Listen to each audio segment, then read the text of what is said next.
ለ50 ቤቶች ብቻ ያወጣ እስከ 2 ሚሊዮን ብር የሚደርስ ታላቅ ቅናሽ። ዲኤምሲ ሪል ስቴት በዓሉን ምክንያት በማድረግ እስከ 7000 ብር በካሬ እንዲሁም ተጨማሪ 30% ቅናሽ የተደረገባቸውን ቤቶች በ10% ቅድመ ክፍያ 60% የባንክ ብድር የተመቻቸላቸውን ከስቱዲዮ እስከ ባለ 4 መኝታና የንግድ ሱቆችን በምቹ አከፋፈል ሁኔታ ውብና ለኑሮ ምቹ በሆነችው በለቡ መብራት ይዞሎት መጥቷል። በዚህ ዘመናዊ መኖሪያ መንደር ውስጥ 5 የመዋኛ ገንዳ፣ ጂምና ስፓ፣ የልጆች መጫወቻ ስፍራ፣ ኤሌክትሪክ መኪና ቻርጅ ማድረጊያና 4 የሰው እንዲሁም 1 የዕቃ ማጓጓዣ ሊፍት በአንድ ቦታ ያካተተ ግዙፍ መንደር ይዞሎታል። ልብ ይበሉ፣ ይህ ዕድል ቀድመው ለሚመጡ 50 ደንበኞች ብቻ ነው። ለበለጠ መረጃ ከታች ባለው ስልክ ይደውሉልን። ዲኤምሲ ሪል ስቴት፣ ደስታዎ እዚህ ይጀምራል።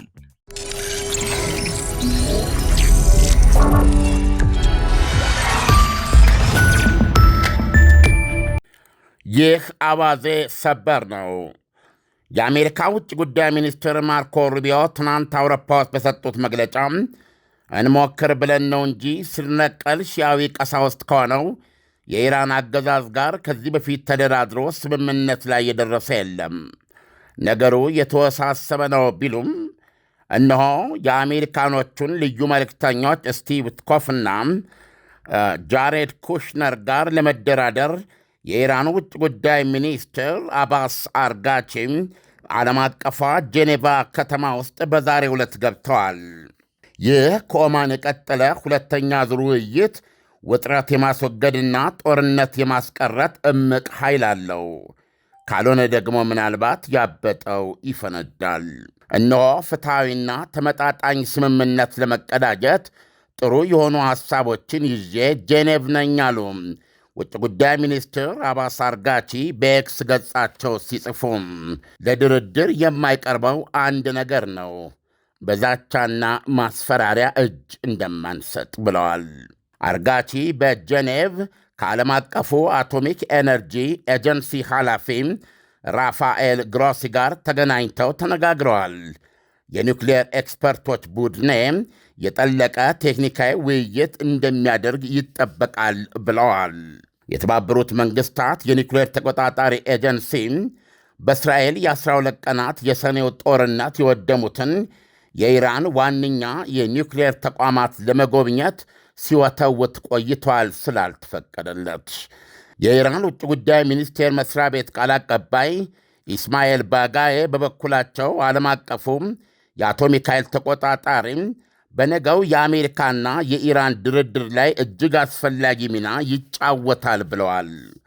ሆኖም በኤጀንሲው ስር ጥበቃ የነበራቸው የኢራን ተቋማት በእስራኤልና ኋላም በአሜሪካ ድብደባ ሲነፍሩም የዓለም አቀፉ አቶሚክ ኤነርጂ ዲሬክተር ለማውገዝ አሻፍረኝ ማለታቸውን አንስተው ወቅሰዋል። ኢራን በድርድሩ ከአሜሪካ በኩል የሚቀርበውን ምንም አይነት ዩራኒየም እንዳታበለጽጉ የሚለውን ጥያቄ እንደማትቀበል ከወዲሁ ግልጽ አድርጋለች። የሚሳኤል ፕሮግራሟም ድርድር ውስጥ የማይቀርብ ቀይ መስመሯ መሆኗን አስታውቃለች። የኢራን ባለሥልጣኖች ስለ ሚሳኤሎቻቸው በተለይ ዋነኛ ራሳችንን መከላከያ ነው ይላሉ። በሰኔ ወር እስራኤል በከፈተችው ጥቃትና አሜሪካ በተደረበችበት ድብደባ ሚሳኤሉ ባይኖረን ኖሮ እንዴት እንተርፍ ነበር ሲሉ ይጠይቃሉ። ይህ በእንዲህ እንዳለ የኢራን አብዮታዊ ዘብ ኮር በባሕረ ሰላጤው በጠባቡና ስትራቴጂክ መተላለፊያው ሆሙዝ ሰርጥ ውስጥ ተከታታይ ወታደራዊ ልምምድ እያደረገ መሆኑን የኢራን ሚዲያ ዘግበዋል። አሜሪካ በሰላጤው የባሕር ላይ የብረታ ብረት ሠራዊት ጭፍራ ካርመሰመሰች በኋላ የተጀመረው የኢራን ባሕር ኃይል ልምምድ በጣም የተፋፋመ መሆኑንና የእስላማዊ ዘብ ኮሩ ዋና አዛዥ እየተከታተሉት መሆኑን የኢራን ቴሌቪዥን ገልጿል። ኢሳያስ በነገው ዕለት የጄኔቫው ስብሰባ በጉጉት የሚጠበቅ ነው። ባለፈው እንግዲህ ያለፈው አርብ ሳምንት ወደኋላ ኦማን ውስጥ የተደረገው ቀጣይ ነው። የኦማኑ ስብሰባቸው በሁለቱም በኩል መልካም ነው ተብሎ የተገለጸ ቢሆንም ምንም የተጨበጠበት አልነበረም። አሁን ግን ጄኔቭ ውስጥ የሚያደርጉት አንደኛ በአጀንዳ ደረጃ ምን ይዞ ይቀርባል የምንለው በጣም የሚጠበቅ ነው። እንደሰማው ኢራኖች ከወዲሁ ግልጽ አድርገዋል። የሚሳኤሎቻችን ጉዳይና የተጋትሮ ተራዳው አይነሳም ባይ ናቸው። እነሱ ለድርድር እንቀመጣለን የሚሉት በኒክሌሩ ጉዳይ ብቻ ነው። በኒክሌሩ ላይም ስምምነት ላይ ለመድረስ ብዙ ርቀት እንሄዳለን እያሉ ነው። በተጨማሪም አሜሪካ በኒክሌሩ ላይ የምትስማማቸው ከሆነ በእነሱ አቀራረብ አንደኛ ኒክሌር የማበልጸግ መብታቸውን የምታከብር ከሆነ ማለት ነው። የሚያበለጽጉት ዩራኒየም መጠን እንግዲህ እስካሁን ድረስ በይፋ አላቀረቡትም። ነገር ግን የተለያዩ ውስጥ አዋቂዎችን ስለ ጉዳዩ የሚያውቁ እያሉ በሚጽፉት ካየን ለጊዜው ኢራን ይዛ ለድርድር የምትቀርበው 20ና ከ20 በመቶ በታች አበለጽጋለሁ የሚል ነው። ከ20 በመቶ በላይ አላበለጽግም የሚል ነው። አሜሪካ ደግሞ በመሰረታዊነት በአጠቃላይ ዩራኒየም ማበልጸግ የሚባል ነገር አይቻልም ነው ለኢራን። ዩራኒየም ማበልጸግ ከሌለባት ደግሞ የዩራኒየም ማበልጸጊያ መሰረተ ልማቱ የኒውክሊየር ማብለያው እንደዚሁም ደግሞ እነዚህ መሳሪያዎቹ በሙሉ ይወድማሉ ማለት ነው። በሌላ አነጋገር ኒውክሊየርን በተመለከተ ዜሮ የሚል አቋም ነው በአሜሪካ በኩል ተደጋግሞ እየተነገረ ያለው። ነገር ግን ኢራኖች ወደዛ የሚሄዱት ይህን በመቀበል አይደለም።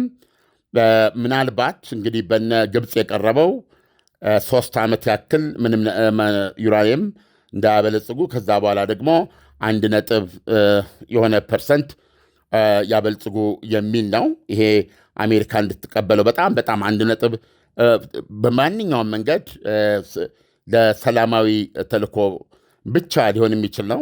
ዓለም አቀፉ የአቶሚክ መቆጣጠሪያ ኃይል ኤጀንሲ ከሰጠው ደረጃ 3.67 ከዛም በታች ነው። ያ እሱን ነው ምናልባት ሊሆን የሚችለው መደራደሪያ ብዬ ነው የማስበው። ነገር ግን ኢራኖች እስካሁን ባነበብነው እስከ 20 በመቶ በታች ወይም በዛ ደረጃ ብቻ ነው የምናበለጽግ የሚል ኮምፕሮማይዝ ነው ይዘን እንቀርባለን ያሉት። ዞሮ 1 ሆነ 20%፣ ይሄ በጀርባው ምን ማለት ነው? ኢራን የኒውክሊየር ማብላያዎች ይኖራት ዘንድ መፍቀድን ይጠይቃል። ይህን ከፈቀድን ደግሞ የወደሙ የኒውክሊየር ማብላያ ተቋማቶቻቸውን እንዲያንሰራሩ የመፍቀድ ያክል ነው። ምናልባት ብዛቱ 1 ይሁን 2 ይሁን 3 ይሁን የሚለው ሌላ ነገር ሆኖ፣ ስለዚህ ነገ በአጀንዳነት አንደኛ በኒውክሌሩ ላይ ብቻ ነው ወይ የሚደራደሩት? ይሄ መሆኑን ባለፈው ኦማን ላይ አይተናል። በኒውክሌሩ ላይ ብቻ ነው ያወሩት። በሚሳይሉ ላይስ? የሚሳይሉን ጉዳይ አንገብጋሚ የሚያደርገው በእስራኤሉ ጠቅላይ ሚኒስትር ቤንያሚን ኔታንያሁ በማያሻማ ሁኔታ የተገለጸ አቋም አለ። እንደውም የተባበሩት መንግስታት ምህጻረ ቃሉን ለጊዜው ረሳሁት። 300 ኪሎ ሜትር ይገድባል የሚሳኤል ርቀቶችም። ስለዚህ በኔታንያሁ አቀራረብ ከ300 ኪሎ ሜትር በላይ የሚመቱ ሚሳኤሎች እንዳይኖሯት ነው። አይደለም እነዚህ የረጅም ርቀት እስራኤል ድረስ የሚመቱ ብቻ ሳይሆን በአጠቃላይ ከ300 ኪሎ ሜትር በላይ መሄድ የማይችሉ መሆን አለባቸው ነው። ከዚህ አንጻር እንግዲህ ማምረት አትችልም ከ300 ኪሎ ሜትር በላይ። እንደዚ አይነት ክምችት ካላት ማውደም አለባት የሚል ነው። ያው በዚህ ጉዳይ ላይ ነገር ያለው ኢራኖች ሬድ ላይ ነው፣ ለድርድር አይቀርብም ብለዋል። ግን ይሄ ካልሆነ እስራኤል ይሄንን የኢራንን የሚሳኤል ክምችትም ሆነ ማምረቻ እንደዚህም ደግሞ መተኮሻዎችን የማውደም እርምጃ ልትወስድ እንደምትችልና ይሄንንም ዶናልድ ትራምፕ ባለፈው ጠቅላይ ሚኒስትር ቤንያሚን ኔታንያሁ ማርላጎ በታህሳስ ወር ነው ማርላጎ ሄደው ባገኟቸው ጊዜ የምናደርገው ድርድር ከከሸፈ እናንተ ይህን እርምጃ መውሰድ ትችላላችሁ፣ አሜሪካ ትደግፋችኋለች የሚል ቃል እንደሰጧቸው ትናንት በሰፊው ዘግበናል በአዋዜ ልዩ ላይ። ስለዚህ እንግዲህ ነገ የምንጠብቀው የጄኔቫው ስብሰባ እስራኤል እንደምትፈልገው ድርድሩ ላይ የሚቀርቡት አጀንዳዎች 3 ይሆናሉ ወይ? ደጋግመን ያልነው የኢራን እስላማዊ አብዮት የተመሠረተባቸው የቆመባቸው 3 መሠረታዊ ትክሎች ተጋትሮ ተራዳ፣ የኒውክሌር አምቢሽን እና የሚሳኤል ፕሮግራም ናቸው። የመጀመሪያው ጦርነት አጀንዳ ላይ እንደሚሆን ነው የሚጠበቀው። ኢሳያስ ዓለም እንግዲህ ኢራን ካሁን ቀደም ያስቀመጠችው ነገር አለ። በእርግጥም እስከ 20% ድረስ ዝቅ የማድረግ ፍላጎቷን በአደባባይ አስቀምጠዋለች። ኢራን ለዚህ ጉዳይ ትታመናለች ወይ? አንዱ ጥያቄ ሆኖ ማለት ነው። እንደገና ደግሞ ሮኬቶችን በተመለከተ ምንም ሚሳኤሎችን በተመለከተ የምትደራደረው ነገር የለም። ኢራን ከአቋሟ ሸርተት አላለችም። አሜሪካ ይህንን አቋሟን በግልጽ እያሳወቀች ኢራን ለድርድር የምትቀርበው ምን አዲስ ነገር ለማግኘት ነው ወይስ ለምሳሌ ኢራን እስከ 60% ድረስ ዲቨሎፕ ያደረገችውን ዩራኒየም አለ ከዛ በላይ አላመርትም አሁን 20% ነው ስትል ከ20%ቱ እንድትቀንስ ለመደራደር ያህል ነው ወይስ የድርድር ባህሪው ነው ይሄ ብለን እንውሰደው? ይህንን ነገር እንጠብቅ ባይነኝ እኔ መስማት ስለሚያስችለን። በነገራችን ላይ 60% ያበለጸገችውን ዩራኒየም ከ400 ኪሎ ግራም በላይ ያለውን ከእጇ እንዲወጣና እንድታስረክብ ነው። አይ ቲንክ በኒውክሌሩ ላይ መስማማት የሚችሉባቸው ነጥቦች ካሉ እዚህ ላይ ምናልባት ኢራኖች ኮምፕሮማይዝ ማለት ይቻቻላሉ፣ ይሄንን ያደርጋሉ ብዬ ነው የማስበው። ምክንያቱም ይሄንን እስካሁን ድረስ አንሰጥም፣ በእኛ እጅ ነው የሚቆየው ብለዋል። ለምንድን ነው? እሱ ኦልሞስት ጦር መሳሪያ ማለት ነው። እሱን 30 ወደ 90% ማሳደግ ብቻ ነው ፒሪፊኬሽኑን ማለት ነው። ወደዛ ካደረጉት አቶሚክ ቦምብ ለመስራት አቶሚክ ቦምብ ማቀፊያውን ይሄ ማቀፊያውን የቦምቡን ማቀፊያዎች ነገሮች የመስራት ካልሆነ በስተቀር አቶሚክ ቦምብ ለመስራት የሚያስችለውን እንትን ሰርተዋል ማለት ነው የሚሆነው። ኢራኖች ያሉት ሌላ አስገራሚ ነገራቸው በዚህ ድርድር ላይ አብረን የምናቀርባቸው ፕሮፖዛሎች አሉ ብለዋል። እነዚህ ፕሮፖዛሎች አሜሪካና ኢራን የዚህ የኒውክሌር ድርድራቸው ላይ ስምምነት ቢደርሱ የኢኮኖሚ ማዕቀቡ ይነሳላቸዋል የኢራኖች እና እንደነገርኩ በነዳጅ የተጥለቀለቀች ሀገር ነች። የተፈጥሮ ጋዝ መስኮች አሏት። ገና ያሉት በሙሉ እንዳለ ነው የምትሰራቸው። ለብዙ ዓመት በማዕቀብ ስር የቆዩ ስለሆኑ የማውጣት ስራዎች አሉ። ሌሎች የማዕድን የመፈለግ ስራዎች አሉ እና ምንድን ያደረጉት አሜሪካን ካዝና ውስጥ በቢሊዮን ዶላሮች ትርፍ ሊያስገቡ የሚችሉ ፕሮጀክቶችን ይዘው ነው የሚቀርቡት በድርድሩ ላይ። በዚህ ድርድራቸው የኒውክሌር ስምምነቱ ላይ የሆነ ፖይንት ላይ ዲል መፈጸም ከቻሉ እና ያ ስምምነት ደግሞ ኢራን ላይ የተጫነው ማዕቀብ እንዲነሳ ስለሚያደርግ ኢራኖች አብረው ያስገቡት ነዳጃቸውን ወደ ዓለም እንደልባቸው ለመሸጥ ብዙ የሚሰሩ ስራዎች አሉ። ኢንፍራስትራክቸሩ ማለት ነው። የዚህን ስራ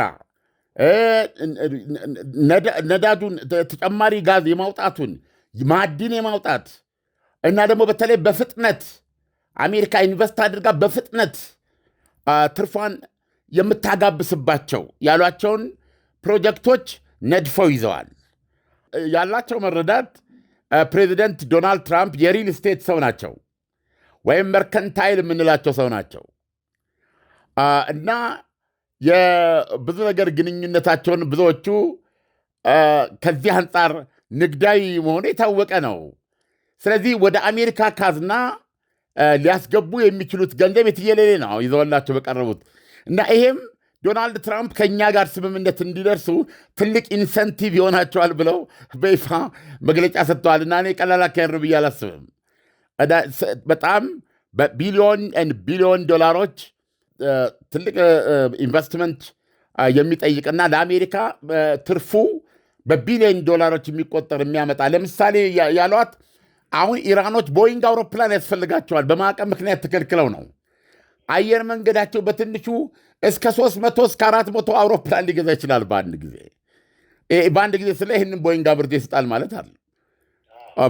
በእንትኑ የጦር ጀቶቻቸው እንደምታውቀው የጦር ጀቶቻቸው ድሮ በሻሁ ዘመነ መንግስት የነበሩ የአሜሪካ ስሪት ኤፍ-15 እንደዚህ አይነት ናቸው። በጣም አርጅተዋል። ስለዚህ በዚህም በኩል ይህን መገብየት የሚፈልጉት ከአሜሪካ ነው። ስትራጂክ መርሳት የለብህም። አሁን ማሹድ ፔዜሽኪያን የኢራን ፕሬዚደንት ሆነው እንዲመረጡ ምክንያት የሆነው ከሳቸው በፊት የነበሩት ፕሬዚደንት ሄሊኮፕተር አደጋ ደርሶባቸው ነው የሞቱት እና ያ የሞቱበት ሄሊኮፕተር የአሜሪካ ሄሊኮፕተር ነው። አዝ ኦልድ አዝ ሂስትሪ በጣም ያረጀ በሻሁ ዘመነ መንግስት ከ45 ዓመት በፊት የተገዛ ሄሊኮፕተር ነው። ስለዚህ አሁን በተለይ በዚህ በአቪዬሽን ዘርፍ አሜሪካ ገበያ ውስጥ ሊያወጡ የሚችሉት ቢሊዮን ዶላሮች ይሄ የነዳጅና የጋዝ ፊልድ ውስጥ አሜሪካን ይዘን እንገባለን ያሉት ማዕድናት በጣም በቶሎ ኦልሬዲ በጥናት የተረጋገጡ ፈጣን ማዕድናትን ማውጣት፣ መሸቀጥ እንደዚህ የመሳሰለውን ነገር ጆይንት ስራ ነው ያሉት፣ በተለይ የነዳጅና የተፈጥሮ ጋዙን። ስለዚህ ዶናልድ ትራምፕ ከዚህ ድርድር ጠረጴዛ ስር ኢራኖች ያቀረቡት ፕሮፖዛል የነጋዴ ልባቸውን ይማርካል ብለው እነዚህ ፋርሶቹ ይሄንን ገልጸዋል። እንግዲህ ኢሳያስ ዓለም ለኢራን ይሄ ድርድር ዘርፈ ብዙ ነው ማለት እንችላለን ማለት ነው በዚህ ሁኔታ። ምክንያቱም የነበረባትን ማዕቀብ እንዲነሳ የሚያደርግ ከአሜሪካ ጋር ከፍተኛ የሆነ የኢኮኖሚ ግንኙነት እንድታደርግ የሚረዳ ነው ብለን እንውሰድ። ግን አሁን ሆርሙዝ ላይ ደግሞ ከፍተኛ የሆነ ልምምድ እያደረገች ነው። ይሄስ ጫና በማሳደር አሜሪካ ጫናዋን እንድትቀንስ ለማድረግ የታሰበ ነው ወይስ እንደው በእርግጥም ሆርሙዝን ልቆጣጠር ብትችል የምትችልበት ሁኔታዎች አሉ? የሆርሙዝ ጉዳይ አነጋጋሪ ነው። ሆርሙዝ ካልተሳሳትኩ በቀን 20 ቢሊዮን በርሜል ነዳጅና እንዲሁም የተፈጥሮ ጋዝ የሚተላለፍበት ነው። 20 ሚሊዮን በተለይ ወደ ኤሽያ የሚደረገው። ስለዚህ ይሄ የነ ሳውዲ የሁሉም የሚወጣበት ነው። ስለዚህ ትልቅ ዶሮ ማነቂያ ማለት ነው እሱ ከሀውቲዎች የበለጠ ማለት ነው። እና እዛ ላይ ነው አሁን ኢራኖች የሚለማመዱት። ነገር ግን ተንታኞች ምንድን ነው የሚሉት? የከፋው ነገር ቢመጣ ኢራኖች ያስጠንቅቁ እንጂ ሆርሙዝ ሰርጥን መዝጋት አያዋጣቸው ነው የሚሉት። ምክንያቱም ሆርሙዝ ሰርጥ 80% የኤዥያ ፍላጎት የሚተላለፍበት ነው። ለተወሰነ ሳምንታትና ምናልባትም ጥቂት ወራት አውሮፓውያኑና አሜሪካ መታገስ መቆየት የሚችሉባቸው ሁኔታዎች አላቸው ነው የሚባለው። በተለይ ቻይናን በተመለከተ ሲናገሩ የኢራንን ነዳጅ ዘይት ከ80% በላዩን የምትወስደው የምታነሳው ቻይና ናት። ስለዚህ ሆርሙዝ ሰርጥን ዘጋ ማለት ራሷ ኢራን እጇን በእጇ በላች ማለት ነው። አረረም መረረም ትንሽ መፈናፈኛ የምታገኝበት የኢኮኖሚ ምንጯ ይኸው ለቻይና የምትልከው ነዳጅ ዘይት ነው አይደለም። ስለዚህ ራሷ ላይ ትቆልፋለች ወይ ነው የመጀመሪያው ጥያቄ። ሁለተኛ ይሄን ብታደርግ ቻይና ላይ ከባድ ጫና ነው የሚያመጣው እና ይሄንን ኢራን ቻይናን ትቀጣለች ወይ ነው። በተለይ ቻይና ላይ ደረሰውን ነገር ልንገርህ። ቻይና ጥሩ ሰው አይደለችም ኢሳያስ። የነዳጅ ፍላጎቶቿን የምታገኙባቸው ዋነኛ ቦታዎች በላቲን ከቬንዙዌላ፣ ከራሽያ እዚህ አውሮፓ እና ከኢራን ነው። እነዚህ ሶስት ሀገሮች ደግሞ አንድ የሚያደርጋቸው የአሜሪካ ማያፈናፍን ማዕቀብ የወደቀባቸው ሀገሮች ናቸው። የቬንዙዌላው የሚለየው የማዕቀብ ጉዳይ ብቻ ሳይሆን ቬንዙዌላ ላይ ከፍተኛ በብዙ ቢሊዮን ዶላሮች የሚቆጠር መዋለ ንዋይ አፍስሳለች። የመሠረተ ልማት ግንባታ የመሳሰሉት አዲስ ሀገር እንደሰራት ቁጠረው። አሁን ያቺ ሀገር ደግሞ ማዕቀብ ውስጥ ስለገባች ለቻይና የምትከፍለው ገንዘብ የላትም። አይደለም ለቻይና የጦር መሳሪያዎቹ በሙሉ ምንም እንኳ ፕሬዚደንቱን ከመኝታቸው ተይዘው እስኪሄዱ ድረስ ሊከላከላቸው ባይችልም የአየር መከላከያው፣ የሄሊኮፕተሩ፣ የጦር ጀቱ፣ ተተኳሹ ምኑ ከራሽያ የራሽያ ነው። የራሽያን በቢሊዮን ዶላሮች የሚቆጠር ዕዳ አለባቸው። ምንድን ነው የሚያደርጉት? ቬንዙዌላዎች የሚከፍሉት በነዳጅ ነው የሚከፍሉት። ምክንያቱም ከዓለማችን ቁጥር 1 የነዳጅ ክምችት ያላቸው ናቸው። ሳውዲ ሁለተኛ ናት። ስለዚህ አሁን ቻይና ምን ትጠቀማለች? እዛ ውስጥ ያፈሰሰችውን መዋለ ንዋይ ገንዘቧን እስከንወለዱ በጥሬ ገንዘብ ሊሰጧት ስለማይችል የምትቀዳው በምንድን ነው የምትወስደው? በነዳጅ ነው የምትወስደው። አየህ፣ በነዳጅ ስትወስደው ምን መሰለ አድቫንቴጇ? አንደኛ የምትወስደው ነዳጅ ያ ብድሯ እስከንወለዱ ነው። ልብ አድርግ፣ እስከንወለዱ ያለውን ገንዘቧን ወደ ነዳጅ መንዘራ ነው የምትወስደው። ነዳጁን ስትወስደው ግን በዓለም መሸጫ ዋጋ አትወስደውም፣ በርካሽ ነው የምትወስደው። ስለዚህ ከቬንዙዌላ ኦልሞስት እሷ ነች ወሳጇ። ራሽያ ኢቨን በነዳጅ ነው የምትወስደው። ራሽያ ነዳጅ ያላት ሀገር ነች።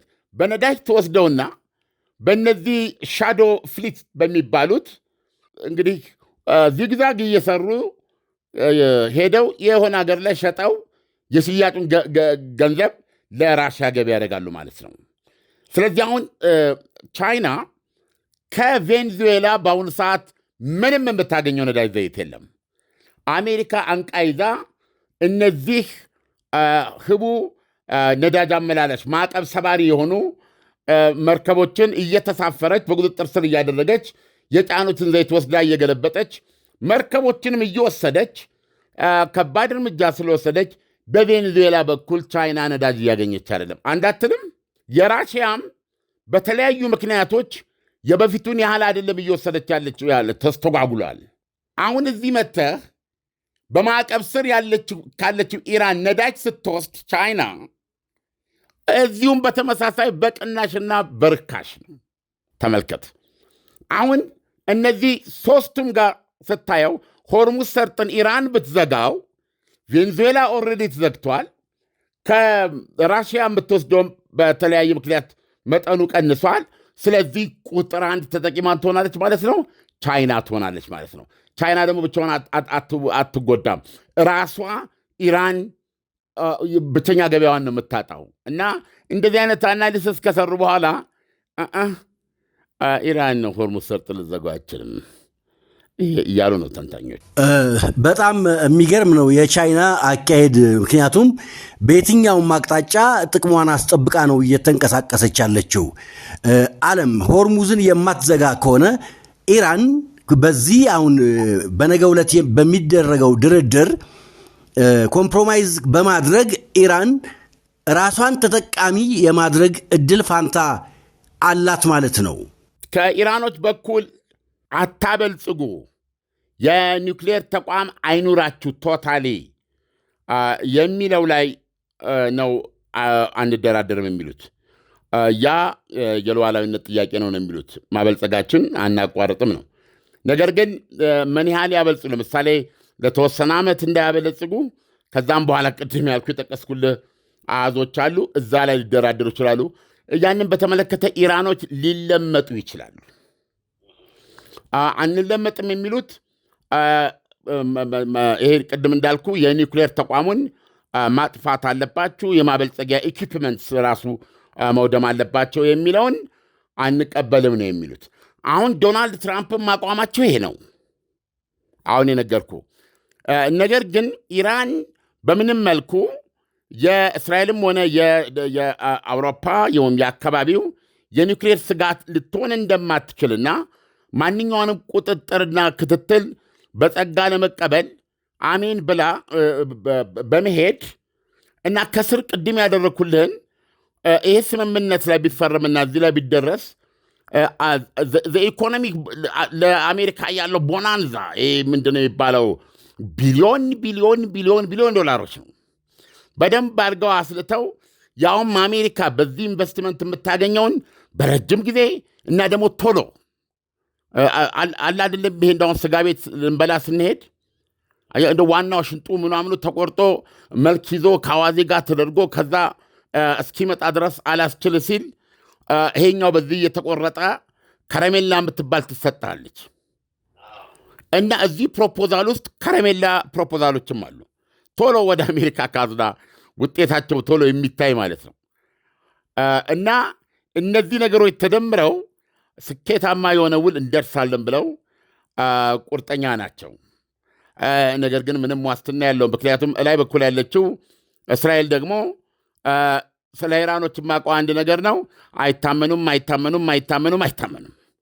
ወይም ደግሞ ዶናልድ ትራምፕ ሶቪየት ህብረትን በተመለከተ ይሉት የነበረው ምንድን ነው?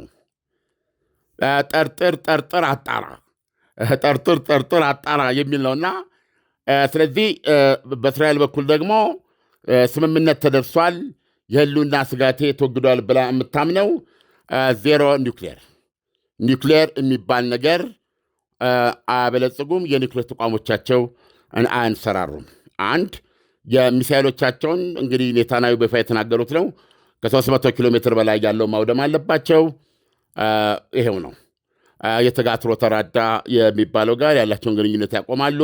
የገንዘብም የመሳሪያም ድጋፍ አያደርጉም። እነዚህን ሶስቱን ይፈልጋሉ። አለበለዛ ግን እስራኤል ከንቱ እንግዲህ የሰማነው ከዚህ በማርላጎ በተገናኙበት ጊዜ የኒውክሌሩ ላይ መስማማት ካልቻልን ከከሸፈ አንቺ ያንን ኦፕሬሽን ወይም ድብደባውን ማካሄድ ትችያለሽ፣ የኢራን ሚሳይሎችን የማጥፋት ማካሄድ ትችያለሽ ቢል ነው። አሜሪካ በአካባቢው ከፍተኛ